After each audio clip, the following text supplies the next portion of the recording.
اور یہ صدیوں کا آپ سمجھ لیں ایک اختلاف ہے جسے میں نے ایک جملے میں جمع کر دیا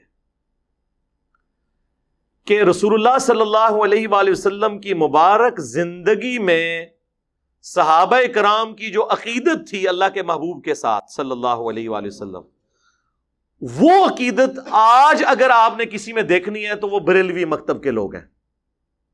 لیکن نبی علیہ السلام کی وفات کے بعد صحابہ کرام کی جو حضور کے ساتھ عقیدت تھی وہ آپ نے اگر دیکھنی ہے تو وہ اہل حدیث کے اندر ہے. جی بخاری مسلم میں حدیث ہے کہ نبی علیہ السلام کا مبارک پسینہ صحابہ کرام خوشبو کے طور پہ استعمال کرتے تھے. بالکل ٹھیک ہے سر، آج تو ہم پسینہ نہیں لے سکتے اور نہ اس پہ قیاس کر کے قبر رسول کی مٹی اکھاڑ سکتے ہیں. کیا صحابہ نے اکھاڑی؟ جی بخاری میں آتا ہے نبی علیہ السلام نے وضو کیا، وضو کا جو پانی ہے صلح حدیبیہ کے موقع پر صحابہ کرام نے لے کے اپنے جسموں پہ ملا، اور جس کو نہیں ملتا تھا وہ دوسرے سے لے کے جسم پہ ملتا تھا. تو یار وضو کا پانی تو آج اویلیبل نہیں ہے. اگر آپ کہیں کہ اب ہم آپ کے بزرگوں کے پسینوں والے ٹیشو پیپر منہ میں ڈالنا شروع کر دیں، جس طرح وہ 2014 کے دھرنوں میں ڈاکٹر طاہر القادری صاحب اپنا پسینہ پوچھ پوچھ کے مریدین میں بانٹ رہے تھے، اور الیاس قادری صاحب ٹی وی میں آپ دیکھ لیں کہ وہ ساری اور افطاری میں وہ جو بوٹیاں کھاتے تھے اس کی ہڈیاں مریدین میں تقسیم کرتے تھے. اب یہ تو ہم نہیں کر سکتے میرے بھائی. آپ نے ان کو پیغمبر بنا لیا ہے کہ حضرت ابوبکر، عمر، عثمان و علی رضی اللہ عنہم اجمعین وعلیہم السلام اجمعین اپنی عزت اس طرح کرواتے تھے؟ انہوں نے تو سوچا بھی نہیں تھا. صحیح بخاری میں آتا ہے نبی علیہ السلام نے حجۃ الوداع کے موقع پر اپنے بال منڈوا کر صحابہ کرام میں تبرکن تقسیم کیے. صحیح بخاری کے اندر ہی موجود ہے. انس بن مالک کہتے ہیں حضور کا ایک بال میرے پاس ہونا دنیا اور جو کچھ دنیا کے اندر ہے اس سے بڑھ کر مجھے محبوب ہے. صحیح بخاری میں حدیث ہے ام سلمہ ہماری والدہ، بلکہ اپروپریٹ ورڈ ہے ہماری ماں، ام المومنین، ان کے پاس حضور کے چند بال تھے جو ایک ڈبیا میں انہوں نے رکھے ہوئے تھے، اور اس محلے میں جب کوئی بیمار ہو جاتا وہ پانی برتن میں بھیجتا، وہ اس میں ڈبو کے ہلا کے دیتی تو اس مریض کو شفا ہو جاتی تھی.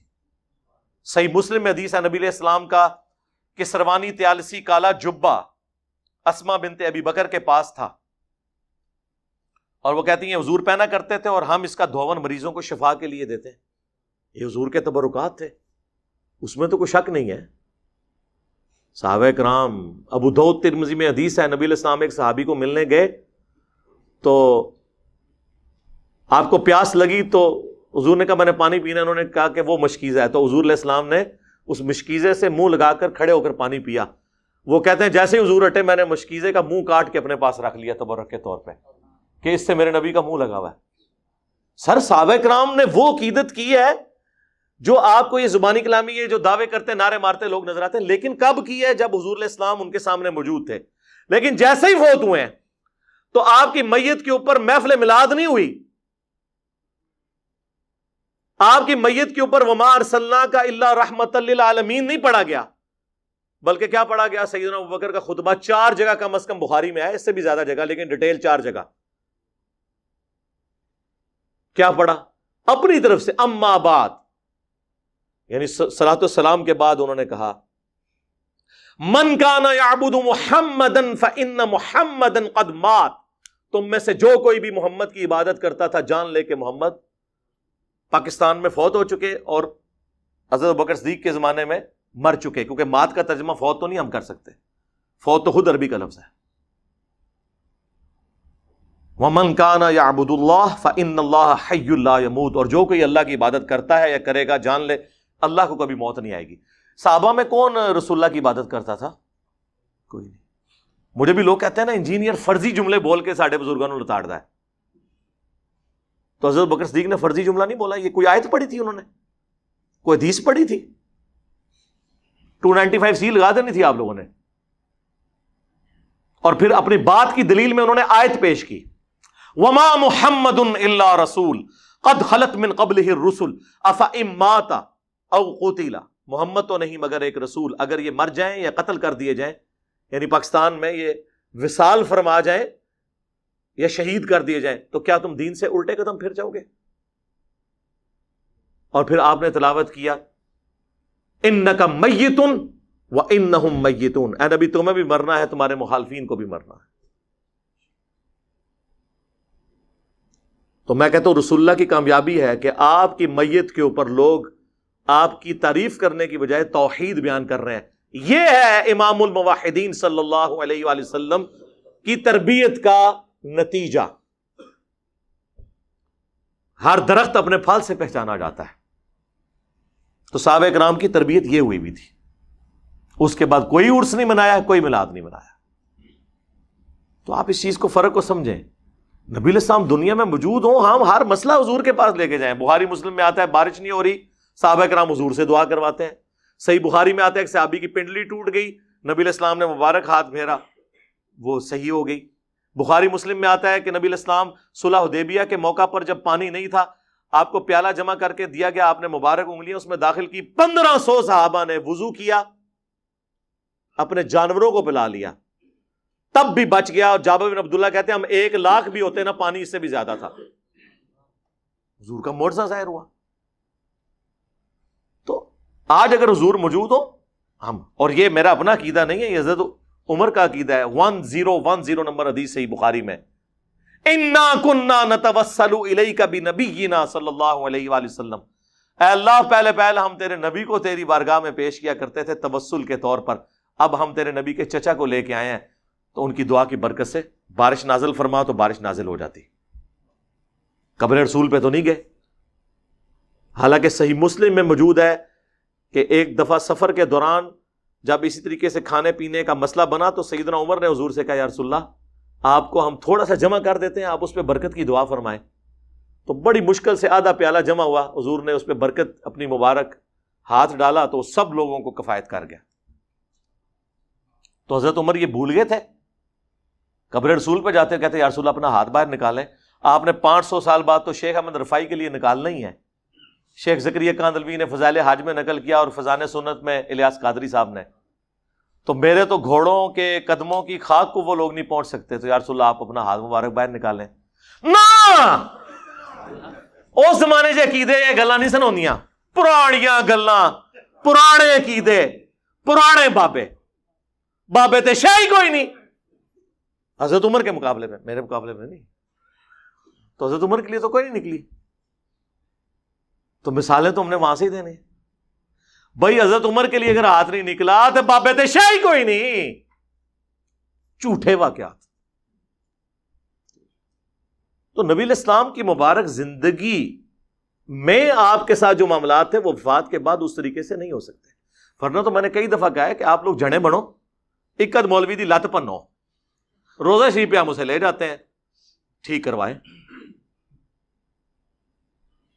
اور یار جب ثقیفہ بنی ساعدہ کا ایشو ہوا، بخاری مسلم میں آتا ہے نبی علیہ السلام کی وفات کے بعد 6 مہینے تک مولا علی نے سیدنا ابوبکر کی بیعت نہیں کی۔ اس دوران کسی کو یہ وہم بھی نہیں آیا کہ جا کے قبر رسول سے جا کے پوچھ لیتے ہیں کہ آپ کا خلیفہ کون ہے آپ کے بعد۔ اس زمانے میں عقیدے نہیں ہوتے تھے۔ اما عائشہ 47 ایئرز تک رہی ہیں حجرہ عائشہ میں، کبھی انہوں نے دعویٰ نہیں کیا کہ میری حضور سے ملاقات ہوئی ہے، میں نے آپ کو فزیکلی دیکھ لیا۔ حتیٰ کہ جب جمل کے لیے نکلی ہیں اس وقت نہیں حضور نے کوئی آواز دی کہ عائشہ نہ جاؤ، وہ تو ہو پہ جا کے کتے جب بھونکے ہیں تو پھر آپ کو یہ ریئلائز ہوا کہ یہ تو غلط ہو گیا کام، ورنہ تو حضور نے تو نہیں روکا۔ اس زمانے میں عقیدے ہوتے ہی نہیں تھے میرے بھائی، یہ چیزیں ایگزسٹ ہی نہیں کرتی تھیں، یہ سب کہانیاں انہوں نے بنائی ہوئی ہیں۔ اب نہیں بنے گی اللہ کے فضل سے، کیونکہ اب تو میڈیا کا دور ہے۔ وہ کہتے ہیں جی سیدہ آمنہ سلام اللہ علیہا نے خواب دیکھا تھا۔ بالکل جی موجود ہے، مسند احمد میں حدیث ہے، مشکات میں بھی ہے، دلائل النبوہ کے اندر بھی موجود ہے کہ نبی علیہ السلام نے فرمایا میں اس وقت بھی اللہ کے ہاں خاتم النبیین لکھا ہوا تھا جب آدم علیہ السلام ابھی مٹی اور پانی، روح اور جسم کے درمیان تھے۔ اللہ کے علم میں اس وقت بھی اللہ کا پیغمبر تھا۔ بالکل ایسے ہی ہے۔ میں دعائے ابراہیم ہوں، میں عیسیٰ کی بشارت ہوں، میں اپنی ماں کا وہ خواب ہوں جو انہوں نے پیدائش کے وقت دیکھا کہ ان کے لیے ایک نور ظاہر ہوا جس سے شام کے محلات بھی ان کے لیے روشن ہو گئے۔ یعنی آپ کو بتایا گیا کہ آپ سے جو بچہ پیدا ہوگا اس کی جو حکومت ہے بالآخر رومن امپائر کو بھی سپر سیڈ کر جائے گی، یہ دکھایا گیا۔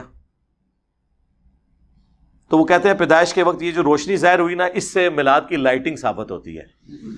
سر یہ آج تک ثابت نہیں ہوئی تھی، آپ نے ثابت کی ہے۔ اس سے کیسے ثابت ہوگی میرے بھائی؟ تو نبی علیہ السلام پھر دیے جلاتے ہوں گے اپنی پیدائش کی خوشی میں، کوئی دکھائیں. پھر رہ کے ان کے پاس وہ رہ جاتا ہے شاہ عبدالحق محدث دہلوی جی مدارج النبوہ میں انہوں نے لکھا ہے کہ حضرت جبرائیل علیہ السلام کو اللہ تعالیٰ نے 3 جھنڈے دے کر بھیجا ہے. ایک جھنڈا جو ہے وہ خانہ کعبہ کے اوپر، ایک رسول اللہ کے گھر کے اوپر، ایک بیت المقدس کے اوپر. اور کہانیاں نے پائی کوئی سند نہیں، سب جھوٹ ہے. بلکہ میں کہتا ہوں سب کانٹیننٹ میں سب سے زیادہ جس بندے نے یعنی اس قسم کے عقائد امت میں پھیلائے ہیں نا، ان میں سے ایک جو ہے عبدالحق محدث دہلوی ہے، المتوفی 1052 ہجری. اس کی کوئی اصل نہیں ہے، کہانیاں جو مرضی لکھتے رہے. اس کے بعد جو سب سے زیادہ ایک سوال ہوتا ہے نا، وہ کہتے ہیں دیکھیں جی آپ دیکھیں 12 ربیع الاول کا دن ہے، 2 گھر ہیں، ایک گھر میں حضور کی پیدائش کی خوشی منائی جا رہی ہے، دوسرے گھر میں جو ٹی وی لگا ہوا ہے، یا بچے جو ہیں وہ گیمیں کھیل رہے ہیں، 12 ربیع الاول کی چھٹی کو سیلیبریٹ کر رہے ہیں. بتائیں کون عاشق رسول ہے دونوں میں سے؟ اب اگر آپ اس طریقے سے بنیاد بنائیں گے، لاجک کی بنیاد پہ، منطق جو زیادہ تر ہمارے اہل تشیع اور بریلوی حضرات لے کے چلتے ہیں، تو پھر سر اس کی تو کوئی اینڈ نہیں ہوگی. کل کو تو پھر ہم آپ سے یہ کہیں گے کہ ایک طرف آدم علیہ السلام ہے جنہیں فرشتوں نے سجدہ کیا انکلوڈنگ جبرائیل علیہ السلام، اور دوسری طرف ہمارے نبی علیہ السلام ہے، تو ہم انہیں سجدہ نہ کریں؟ لاجیکلی تو کرنا چاہیے. لیکن ابو داؤد میں حدیث ہے، سنن ابن ماجہ میں بھی ایک صحابی نے سجدہ کیا، آپ نے کہا سر اٹھا کیا کر رہا ہے؟ ان کا یا رسول اللہ ہیرا نامی شہر میں گیا تھا، وہاں لوگ اپنے سردار کو سجدہ کرتے ہیں، تو میں نے بہتر سمجھا کہ آپ کو سجدہ کروں. آپ نے فرمایا جب میں فوت ہو جاؤں گا تم میری قبر سے گزرو گے، کیا میری قبر پہ بھی سجدہ کرو گے؟ ان کا نہیں یا رسول اللہ. تو فرمایا پھر مجھے کیوں سجدہ کر رہے ہو؟ اگر سجدہ میں جائز سمجھتا تو بیویوں سے کہتا کہ اپنے خامدوں کو سجدہ کریں اس حق کے سبب جو اللہ نے مقرر کیا ہے. تو حضور نے تو نہیں یہ کہا کہ عشق دے چلے نمبر لے گئے، عقل والے انجے ہی عمرہ گالیاں کہتے ہیں نا جی، عشق کے چلے نمبر. او عشق دے چلے اتنے بھی میرے ہتھوں مارے گئے، اگوں اللہ دے ہتھوں مارے جان گے. ہاں عقل والے انما یتذکر اولو الالباب، نصیحت تو حاصل نہیں کرتے مگر عقل والے. یہ آپ نے کون سا دین بنا لیا؟ تو اس طریقے سے چیزوں کو نہیں پریزنٹ کیا جا سکتا. تو اس کی پھر میں ان کو پھکی دیتا ہوں کہ دیکھیں کہ 10 محرم کا دن ہے، ایک گھر میں مجلس ہو رہی ہے، لوگ چیخو پکار کر رہے ہیں، ماتم کر رہے ہیں، اہل بیت کے مصائب کو یاد کر کے رو رہے ہیں، اور دوسرے گھر کے اندر ٹی وی چلا ہوا ہے. بلکہ اس سے بھی بڑھ کر اعلیٰ حضرت کی کتاب رد الرافضہ رکھی ہوئی ہے جس میں شیعہ کو کافر ڈکلیئر کیا گیا ہے. ایک طرف اہل بیت کے غم میں لوگ رو رہے ہیں، یہ شیعہ کا گھر ہے، یہ بریلویوں کا گھر ہے. اب بتاؤ کہ عاشق اہل بیت کون ہے؟ تو کہیں گے نہیں، عشق اہل بیت کا یہ تقاضا نہیں ہے کہ اس طرح کی بدعت کی جائے. تو سر عشق رسول کا بھی یہ تقاضا نہیں کہ اس طرح کی بدعت کی جائے. پھکی کے بغیر، اینٹی وینم الزامی جواب کے بغیر بات سمجھ نہیں آتی. خود تو آپ بھی یہ سب کچھ کر رہے ہیں. اہل بیت کی محبت بھی ہمارے ایمان کا حصہ ہے. صحیح مسلم کی حدیث، علی سے محبت نہیں رکھے گا مگر مؤمن، علی سے بغض نہیں رکھے گا مگر منافق. المستدرک للحاکم میں 2 حدیثیں ہیں. اگر کوئی شخص پوری زندگی مقام ابراہیم اور حجر اسود کے درمیان کعبے کے سامنے نمازیں پڑھتا رہے اور روزانہ روزہ بھی رکھتا رہے، لیکن اس حال میں اللہ کو ملے قیامت کے دن کہ اس کے دل میں ہم اہل بیت کا بغض ہوا، تو اللہ اسے ضرور دوزخ میں داخل کرے گا. اللہم لا تجعلنا منہم اللہم اجرنا من النار. تو آ جاؤ پھر تم بھی عشق رسول کا اظہار کرو اس طریقے سے، عشق اہل بیت کا اظہار کرو پھر اس طریقے سے، تو آپ کے لیے خود مصیبت کھڑی ہو جائے گی. اور نہیں جی یہ جو کچھ ہم کر رہے ہیں منع تو کہیں نہیں نا. سر منع تو بہت کچھ نہیں ہے. جب یہ کہہ دیا کہ جو صحیح مسلم کی حدیث کہ بدترین کام وہ ہیں جو دین میں نہیں داخل کر دیے جائیں اور وہ بدعتیں ہیں اور بدعتیں گمراہیاں ہیں، تو منع تو ہو گیا.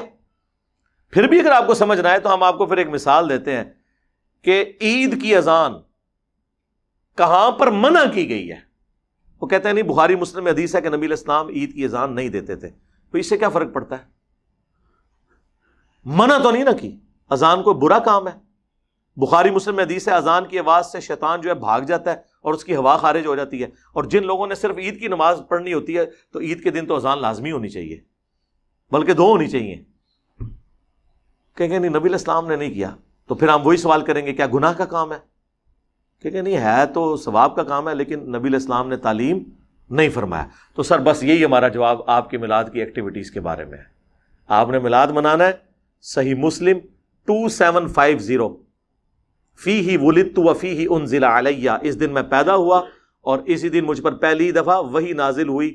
آپ روزہ رکھ کر منڈے والے دن ہر ہفتے ہر ویک میں منڈے کا روزہ رکھ کر میلاد منائیں، جشن میلاد بھی منائیں اور جشن قرآن بھی.